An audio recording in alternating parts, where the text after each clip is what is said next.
So let's do Licorice Pizza. This is the new Paul Thomas Anderson film. This opens in the UK on the 1st. And I mean, I'm a huge Paul Thomas Anderson fan, as you know. I particularly love Punch Drunk Love, which is just, I think, it's just an absolutely wonderful film.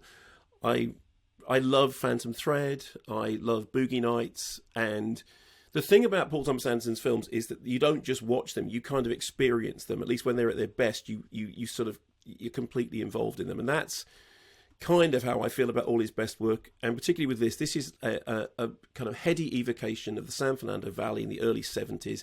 It has some of that nostalgia of like American Graffiti, but in a much more sort of strange and edgy way. So Cooper Hoffman, who is the son of the late Philip Seymour Hoffman, is Gary Valentine, who is a high schooler. He's 15, and he meets Alana Haim from the from the family band.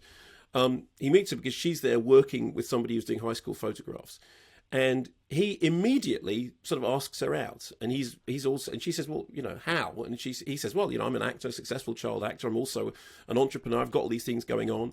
And she says, where are your parents while all this is going on? And he's, well, okay, fine. He's a teenager, but he seems to be sort of leading this weird kind of, half boy, half man existence.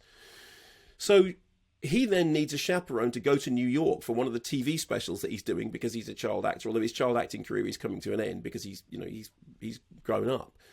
And so she becomes his chaperone to take him to New York.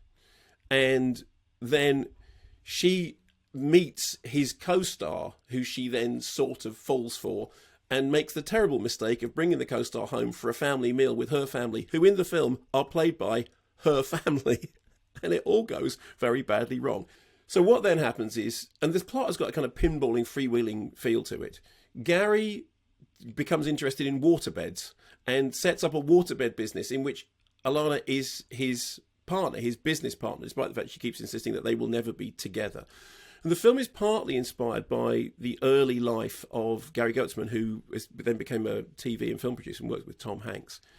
And the story sort of, as I said, pinballs around. I mean, actually, at one point, the pinballs are involved in it. There's a teenage fair. There's stuff happening up in the Encino Hills. There's an encounter with this William Holden-esque screen veteran played by Sean Penn. There's a political subplot with Ben Safdie as a mayoral hopeful. There is police raids when suddenly people get arrested for apparently no reason. All this plays out against the backdrop of the OPEC oil crisis. It's the end of the world. We're all running out of petrol.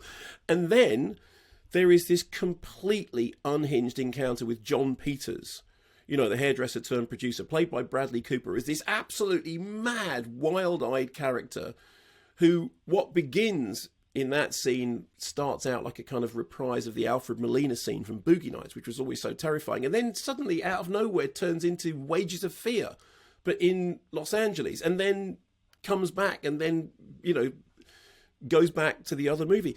And while all this stuff is happening, the thing that makes it work is that you completely believe in the two central characters and you completely believe in the performances. And even while all this sort of madness is going on around them, and it's the madness of being a teenager, it's the madness of being a 20-something, it's the madness of the fact that there are these years between them, therefore they're not in a relationship, but they are together as partners in something. And he said, this is the girl I'm going to marry. And it's whoever knows where the relationship is going to go, other than they're both involved in this sort of slightly crazed, again, Punch Drunk Love is in the back of this. There's a touch of Harold and Maude in there. In fact, there's more than a touch of Hal Ashby in general, particularly in the way that the music is used. There's one lovely bit in which Alana, he says, do you think it's weird that I spend my whole life hanging out with Gary and his 15-year-old friends?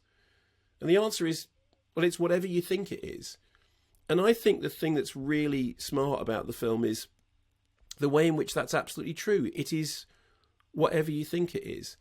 The first time I saw it, I was a bit kind of breathless, like, where's it going? What's the waterbeds and the pimple, the thing and the what and that, and it has that feeling that Boogie Nights had, these kind of strange episodic things all kind of crashing into each other. But I realised that what was working was that I completely invested in these two central characters, both of whom are they're fish out of water. I mean, he's he's this kind of man boy, and she's this sort of girl woman, and what they find in each other is a similar misfit quality in the middle of a world which is crazy, which is just completely strange and weird, and yet somehow magical and nostalgic. And like I said, it very much tonally like Punch Drunk Love, that same sense of you feel the atmosphere. You can breathe in the air. I laughed all the way through. I mean, I haven't laughed so much in a Paul Thomas Anderson film in quite a long time, because obviously Phantom Thread is brilliant. Although Phantom Thread has got some really funny moments in it. That thing, I don't want to hear it because it hurts my ears. But I really love this. You sent me a thing the other day saying, what are the BAFTA things that I should be looking out for? And I said Licorice Pizza. I just thought it was great. I really, really loved it. Really loved it.